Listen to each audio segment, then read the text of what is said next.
নমস্কার, সবাই কেমন আছো? অনুস লাইফস্টাইলের নতুন একটা ভিডিওতে তোমাদের সবাইকে স্বাগত জানাই। তো এখন বাজে সন্ধ্যে 7:30 আর আমি ভিডিওটা শুরু করছি। তার কারণ হলো এখন তো খুব ঠান্ডা পড়ে গেছে, আর ঠান্ডা মানেই হচ্ছে কী বলতো, নতুন গুড়, একটা পিঠে খাওয়ার যে ওই একটা ব্যাপার। আর আমি পিঠে খেতে প্রচণ্ড ভালোবাসি। আর আমার পছন্দের পিঠেগুলোর মধ্যে কোনটা বলো তো? সেদ্ধ পিঠে, ভাজা পিঠে আমি ভীষণ রকমের ভালোবাসি। আর আমার মা পিঠে ভীষণ ভালো করে। আর রিসেন্টলি আমি ভাজা পিঠে বানানোটা শিখেছি। আমার মা বেসিক্যালি ভাজা পিঠেটা চাল বাটা এসব দিয়ে করে, কিন্তু আমি যেটা শিখেছি সেটা হচ্ছে কী শিখেছি সেটা তো বানাবো, তোমাদের দেখাও, সেই জন্যই তো। তো আমি ভাবলাম যে যখন বানাচ্ছি তখন তোমাদের সাথে রেসিপিটা একটু শেয়ার করি। আশা করছি তোমাদের ভালো লাগবে। তো চলো দেখতে থাকো, তো বানানো যাক। তো আমি এখানে সব অ্যারেঞ্জ করে নিয়েছি। এখানে হচ্ছে 1 বাটি ময়দা আছে, এখানে হাফ বাটি সুজি আছে, পরিমাণ মতো নুনটা নিয়ে নিয়েছি। আর এখানে হচ্ছে আমি গুড় দিয়ে করবো, এটা চিনি দিয়েও করা যায়। আর এখানে উষ্ণ গরম জল নিয়ে নিয়েছি। তো এবার একে একে এগুলো মিশিয়ে নেবো। এখানে প্রথমে এই যে 1 বাটি ময়দাটা দিয়ে নেবো, মানে হাফ বাটি সুজির সাথে 1 বাটি ময়দাটা দিতে হবে, ঠিক আছে? আচ্ছা, আর এখানে এই যে এতটা পরিমাণ সুজিটাকে আমি দিয়ে দেবো। আচ্ছা, এর সাথে এই যে এতটা পরিমাণ নুন, আর দেবো হচ্ছে গুড়টা। আর এখানে গুড়টা আমি পরিমাণ মতো দেবো, মিষ্টি যতটা খাবো ততটাই দেবো গুড়টা।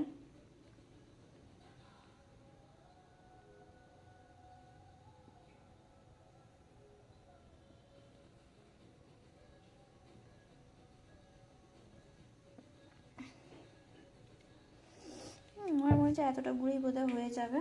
এবার এখানে আমি দিয়ে দেবো এই যে উষ্ণ গরম জল, যতটা লাগবে ততটা দেবো। দিয়ে এবার এটা দিয়ে ভালো করে এটাকে ফাটিয়ে নিতে হবে, মাখিয়ে নিতে হবে খুব ভালো করে। এবার জলটা আরও লাগবে।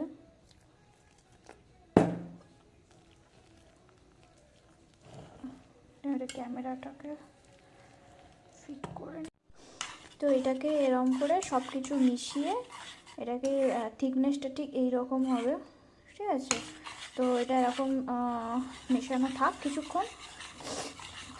এবার এটাকে আমি চাপা দিয়ে 10 মিনিট মতো রেখে দেবো।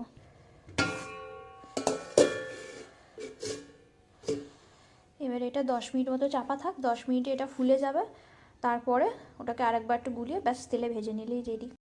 তো দেখে নিলে ব্যাপারটা খুবই ইজি, আমি দেখিয়েছি, তবু আমি আরেকবার বলে দিচ্ছি।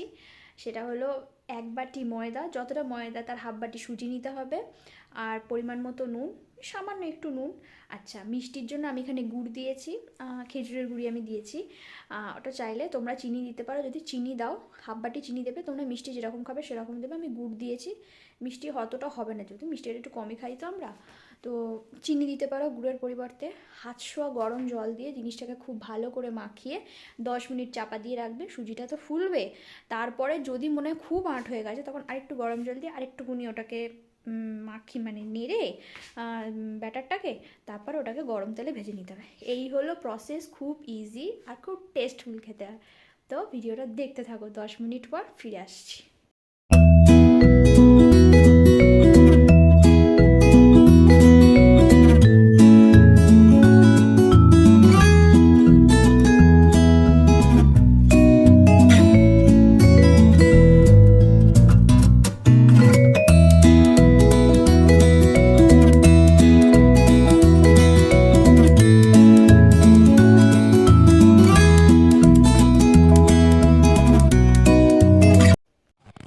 যে ভাজা হয়ে গেছে, একটু একটু এগুলো ফুলেছিল, তখন এখন ঠান্ডা হয়ে গেছে তো এগুলো একটু চিপসে গেছে।